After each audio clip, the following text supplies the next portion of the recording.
we will look at the 7th chapter of Bhagavad Gita as we discussed.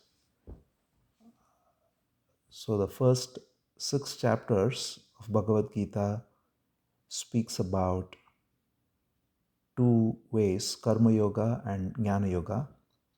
And we saw in the 6th chapter that Krishna summarizes everything by saying Karma Yoga is the way for one to purify their mind, and then that leads one to Jnana Yoga. So to prematurely give up activities or to engage in inquiry without purifying the field of action is not recommended. So Krishna says, first engage in activities without being attached to the fruits, and then thereby ascend in yoga to seeing everything as me. So Krishna says in that 6th chapter that the ultimate truth is that all there is the one supreme being. He says, Yomam pashyati sarvatra sarvam cha mayi pashyati. That is one who sees me in everything and everything in me. He has got the right vision, and that's yoga. So the 7th chapter onward, the next 6 chapters, 7th through 12th, in fact, focuses on the realization that comes through the yoga. So 12th chapter is Bhakti Yoga, which culminates in the expression of total surrender. Starting from 7th, Krishna speaks about the infinite nature of being and that which alone is. So the first 6 chapters are about the process to realize, and the next 6 chapters are about what the realization is. So the 7th chapter begins with that. So Krishna says in this Maya Sakta Manaf Partha Yogam Yach Madashraya. So he says, when one is abiding in me through this yoga, then what does one realize? This he describes in this chapter, which is the nature of the self, nature of the truth, nature of pure consciousness, nature of that which is. And he says that knowing this, there is nothing more to be known. So that's why it's called also Vedanta, because Anta means end of knowledge. Veda has got all kinds of knowledge. We have different rituals described in Vedas, different forms of knowledge also given in Vedas, but the ultimate knowledge is that knowledge which is the key to everything. So that's what is described in the 7th chapter onward. 7th chapter, in fact, is called, that's why Jnana Vijnana Yoga. It's the expression of the nature of the absolute truth. And so therefore Krishna says there is nothing more that needs to be known once you know this. And to know this is through the process of yoga. That's why in the last chapter, 6th chapter, he ends by saying, be a yogi. He says, greater than tapas, greater than jnana in terms of just reading, or greater than engaging in karma and rituals, is to be a yogi. So to be a yogi is to engage in the process of realization rather than just mechanically doing rituals or even mechanically studying, but actualizing in our way of living. So that's where the two ways, again, the way of karma yoga to purify ourselves in the field of action, and then to be in meditation, which is to live a moderate life and inquire within and realize the self. This way of yoga leads us, and he emphasizes how rare it is by saying hardly 1 in 1,000 is even interested in this. Manushyanam sahasreshu kaschit siddhaye. So 1 in 1,000 is even looking into this question, because normally it's very easy to get drawn into whatever desires we have, whatever fears we have, and all the rest. So, and even among those, hardly anyone knows me, he says. So to know the supreme truth as it is, even after coming to this path, is so hard because the pull of various vasanas and various other desires are very strong. So to know this is the highest wisdom.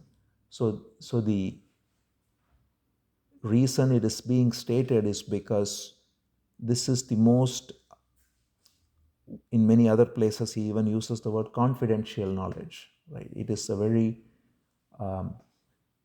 it is not something that is so easy for us to even get access to. So there is a great sense of gratitude that we need to have, that we are actually even able to read the Gita or to engage in self-inquiry, and therefore that sense of gratitude and veneration is important to approach the teaching.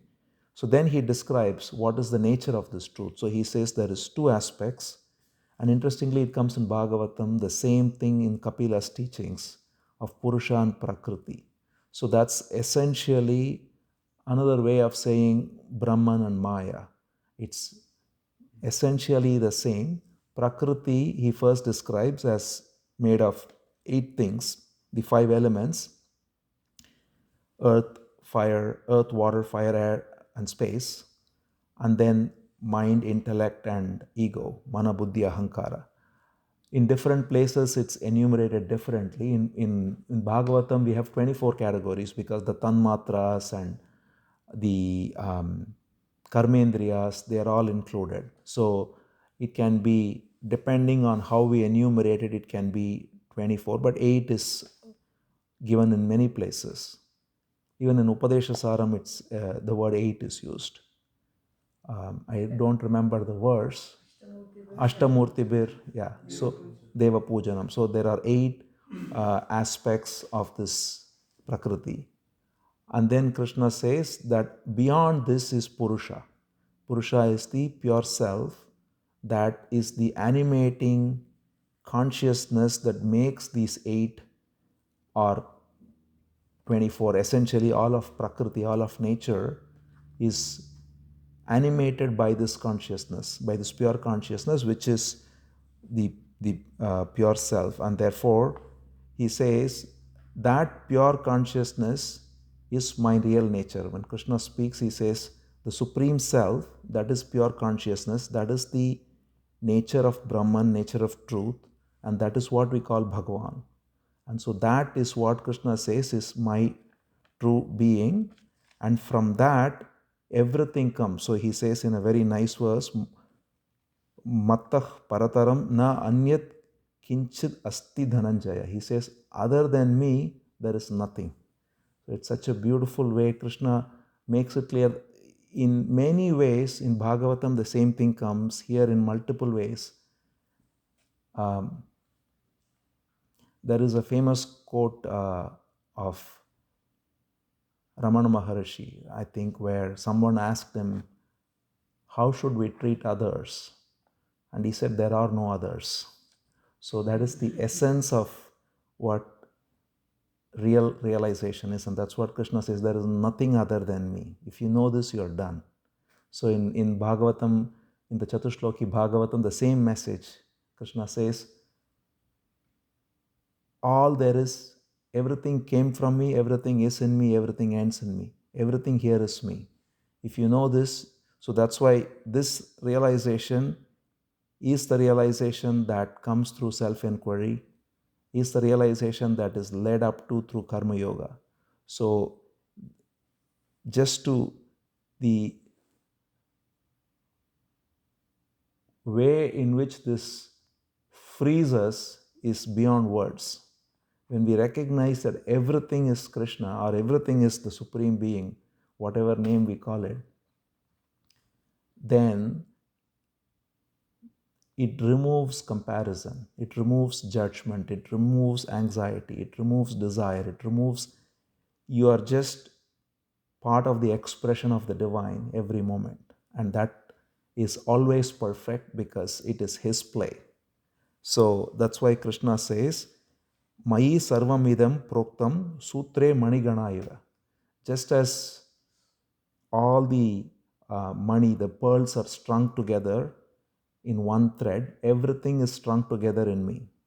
So everything, all there is, as he said, the five elements which make up all of manifest nature, it's all part of the same supreme being which is transformed into that. So the other example that's given in Bhagavatam, here it's not mentioned explicitly, is it is like Tejo Vari Mridam Yatha. It's like water appearing in a mirage. So the light is the only reality, the water is only an appearance. So similarly, the Prakriti, the eight aspects of Prakriti is only like a water in a mirage, and all that illuminates it is the light of consciousness, and it's the light of consciousness that even appears as these eight. So therefore he says there is nothing other than me, and then he gives to enumerate a few.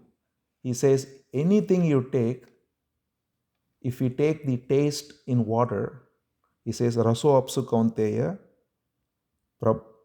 prabhasmi sashi surya yoho. So if you take the light of sun, so anything, so later he says everything is me, but to just take out a few things which are very prominent. So when we say light, the source of all light is the sun. There is nothing other than the sun. Any light we have is essentially energy that is extracted from the sun. So that light is me. He says, similarly, very interestingly, he says the taste in water, because water is what is subtler than earth. So when we eat anything, it is of the nature of combination of earth and water. Because other three elements we cannot eat, fire, air, and space.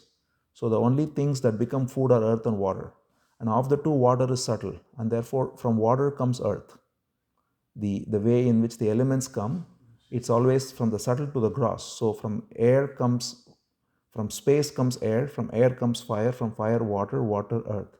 So when he says I am the taste in water, that means that's taste of everything, because without water, and in fact even physically, literally, without the water in our saliva we cannot taste anything. So even if we look at it, there is the very taste that we perceive is through the water, and he says that taste I am.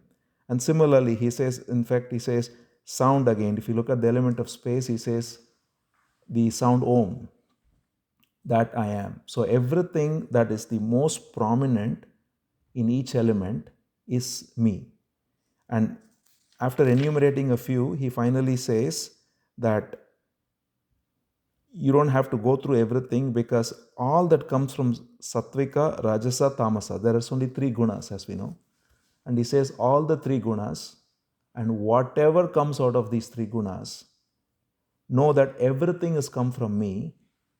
But then mystically he says that that's what refers to the mirage metaphor.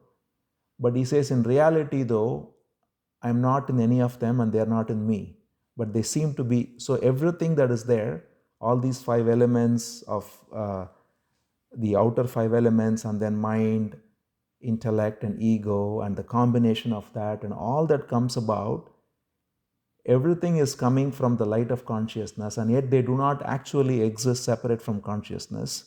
And in fact, they, in reality, because they come and go, they only seem to have existence, right? They do not have abiding existence. So we can say they are impermanent. We can say they are illusory. Again, these words can be unnecessarily causing questions for some, because it doesn't mean that it does not exist, but it doesn't mean that. So that's why Shankara says that Maya is, he calls it that which is anirvachaniya, that which cannot be spoken about. Because if we say it exists, it's not right. If we say it doesn't exist, also it's not right. It's impermanent, that much is clear. It comes and goes. And so that's why here in this verse, Krishna says, they seem to come from me, but in reality they are not in me, I am not in them. So if you recognize this, then the essence of this is at a very practical level, we can see that everything is impermanent, and therefore we don't have to take any of this seriously except to handle what is our responsibility in this given moment, because they just come and go. And that's why he says this. And then the most important thing, in every chapter there are a few verses which are very important, which are giving the whole essence. So here he says, so these three gunas and all the aspects that come out of these three gunas, as we said, which seem to exist, they bind everyone, right? That is the only problem we have, is that these three gunas are binding everyone. And there is tamas, rajas, and sattva. And tamas creates ignorance and laziness, rajas creates too much activity, and even sattva creates some kind of subtle attachment to noble causes and things like that. There are people who are saying, we are fighting for the environment or for vegetarianism, but these are all very partial causes ultimately, and they may be very sattvic, and yet they are acting as a block to realize the truth, because they are still caught in the ego of the sattvic nature. So that's why Krishna says all three are bondage of different degrees, of course. And of course, sattva is conducive to transcend to Shuddha Sattva, which is to be beyond the three gunas. So that's why this nice example is there in Ramayana, which is always very interesting to look at. We have the three brothers, and they actually literally are a symbolism for the three gunas: Kumbhakarna, Ravana, and Vibhishana. So Kumbhakarna represents tamas. He is lazy, sleepy, eating. And Ravana represents rajas. He is passion, active, conquering, right? These two are destroyed. Whereas Vibhishana is saved, because Vibhishana is sattva guna. And because of his sattva guna, he sees, even though he is a Rakshasa, why all three are demons? Because it's a symbolism that all the three gunas are ultimately demoniac in nature, in the sense that they are still, even in sattva guna, you are bound, you are caught in the ignorance, and that's why they are portrayed as demons. So Ramayana has so much symbolism like this, which are very beautiful to look at. This is one symbolism, and how he surrenders to Ram, who is the supreme truth, and thereby he is saved. So being in sattva guna is always better, because it makes it possible to transcend the gunas. But if not, then it can even be its own bondage. So that's why Krishna says all three are binding rather, and therefore he says the only way to transcend them is to surrender completely. So it's a very beautiful verse. He says, Daivi hesha gunamayi mama maya duratyaya mamevaye prapadyante maya metam tarantite. He says, Daivi hesha gunamayi, this mama maya duratyaya, this maya of mine is extremely difficult to cross. It is my divine energy. So this is extremely difficult to cross. But then he says, Mameva ye prapadyante, one who surrenders unto me completely, he transcends it. Maya metam tarantite, they transcend it. Others, because if we engage in anything else, whether it is, as he said in the sixth chapter, we can engage in tapas, we can engage in study, we can engage in rituals. So that's why he said, don't, better than tapas, better than studying, better than karma, become a yogi. Because to be a yogi in reality is to totally surrender, is to first surrender through karma yoga by surrendering the results of the action, and then through Jnana yoga, which is to surrender doership itself. So when we surrender first the results and then the doership, then we become a real yogi. And that's why Krishna says, be a yogi there. And here he says, surrender completely, which are basically the same thing. And then, but he says, those who are caught in this, in fact, the exact word, the demoniac nature, he says, those who are caught, asuram bhavam, he says. So that's why it's very appropriate. All the three gunas essentially give asuram bhavam, the demoniac nature, where we want things, we want to acquire things, and we want to grab things. And therefore, he says, such people are caught in Maya and they are not able to see me.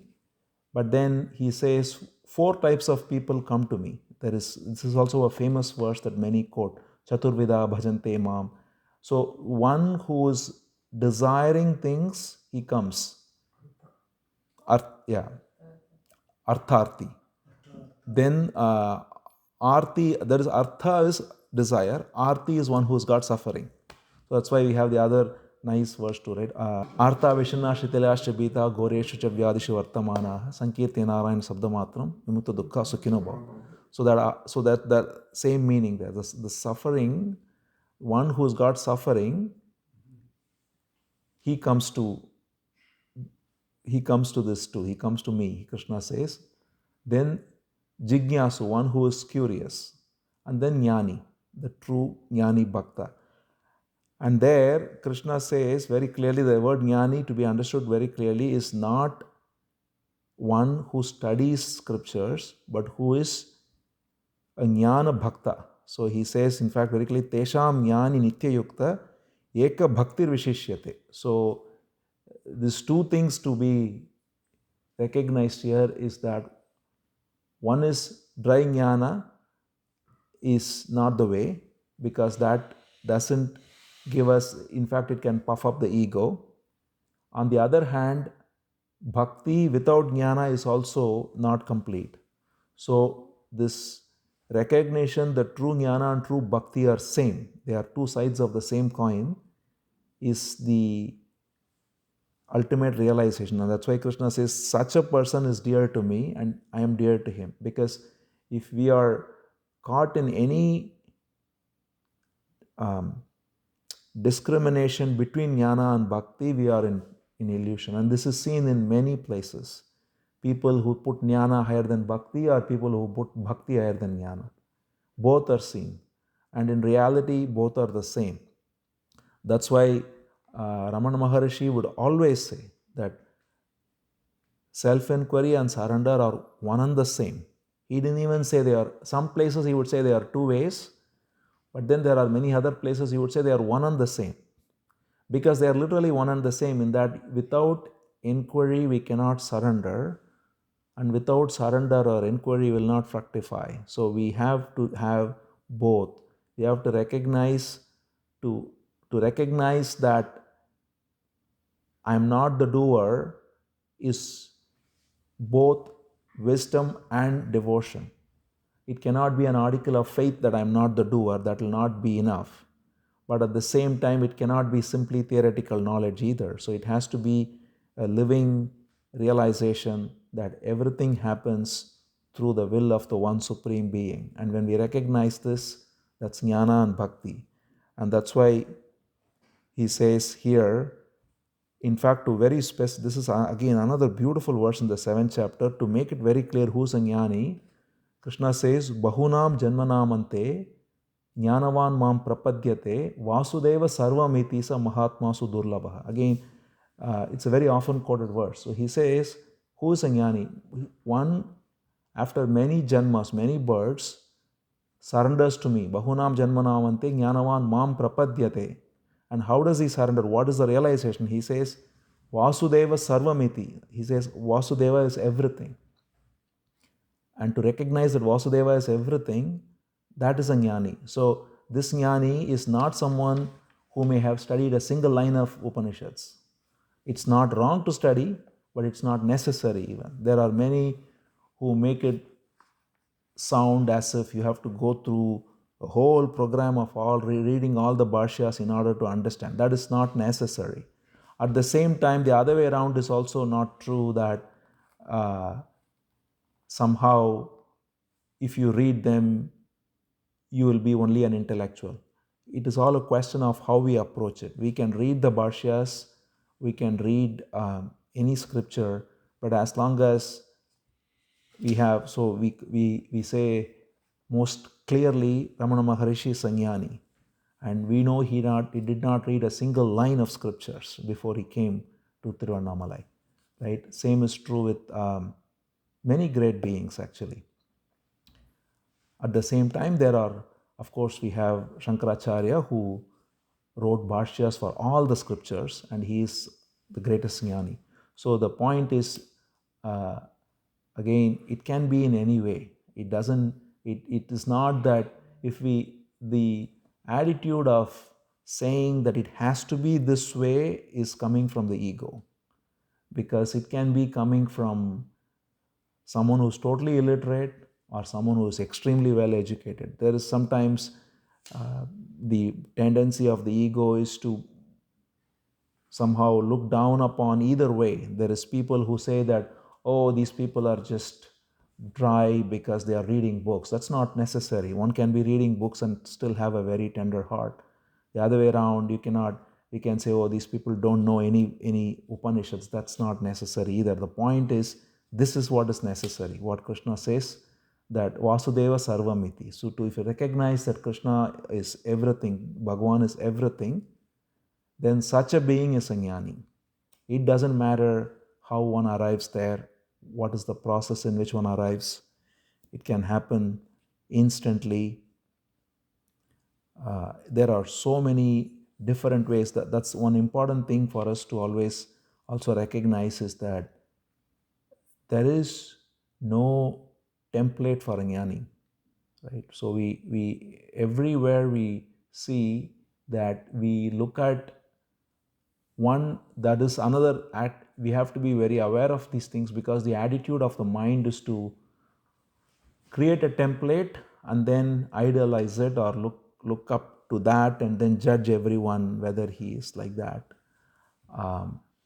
Just in Tiruvannamalai, during the time, there was Seshadri Swami, who was acknowledged as a jnani by everyone. Even Ramana Maharshi himself acknowledged, and so did Kanchi Paramacharya. But if you look at his external behavior, it was 180 degrees from Ramana Maharishi. So he was cursing everyone all the time. He was, in fact, the joke apparently was that the storekeepers would want to be cursed by him, because if he curses them, their business was going so well. So they would all say, he would come and curse them and go, and then, so there's different types of people, even, so that's why in a different chapter, Krishna says the swabhavastu vartate. He says that there is different ways in which this expresses itself, but the thing that's common is this. That's why this is the essence, that to see that there is only one supreme being everywhere. Bahunam janmanamante Vasudeva Sarvamiti sa Mahatma Sudurlabha. To know that there is only one supreme self, to recognize this is the essence of Jnana. But then he says, it's very important as a warning for everyone. He says, but people who are not realizing this, they go to 100 different deities. And this is especially seen in India a lot. And even in other traditions, I heard that people go to different saints for different desires, and even in Buddhism, every tradition, the human mind is like always caught in, okay, I need to get this. So somebody tells you that you go to this temple, you will get this, you go to that temple. So Krishna in fact says very strongly, he says, Antavattu palam tesham tad bhavati alpamedasam, he says. So people with alpamedasam means, we know the word alpam. It's a very common word in all languages. Alpam means very little, very limited. People with a very limited intellect do these things, he says. Antavattu phalam tesham. They are always looking for impermanent fruits. They are not looking for the eternal fruit, they are looking for impermanent fruit. And then he says they go to devas. Devan deva yajo yanti Madbhakta yanti mamapi. So he says, my devotees come to me. The true devotee of the Supreme Being goes to the Supreme Truth because they don't want anything else. They know that He is the source of everything. In fact, he also says, even if you go to other devatas, it is I who give everything. Everything comes from the one source. And that's why, in fact, he says in another verse here somewhere, he says, it all comes from me. Again, this is very similar to Bhagavatam.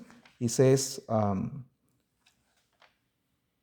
it comes from me, it is in me, it ends in me. The Prabhava, the staying, the Pralaya, all three are in me. So every fruit, people go to different deities. So he says, uh, you can go to any number of deities asking for any number of things, and whatever fruits you are getting from them is all coming from me, coming from the same Supreme Being.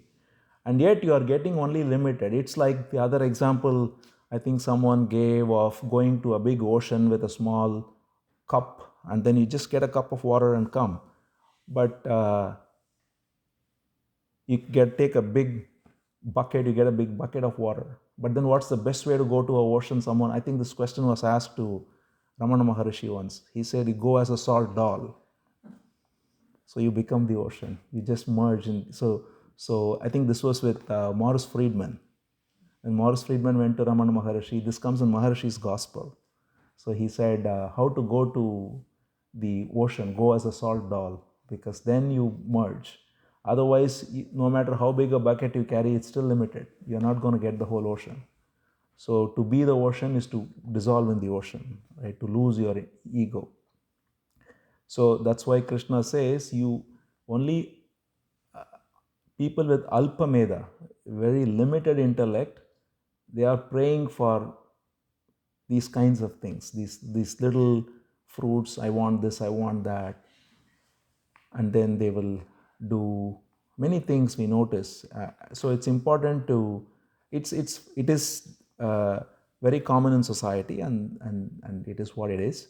But one who is truly surrendered, one who is truly in this way of true bhakti and true jnana, the most important thing is to literally not ask for anything other than just completely surrendering oneself, because it is not anything you can ask is only what your mind can conceive.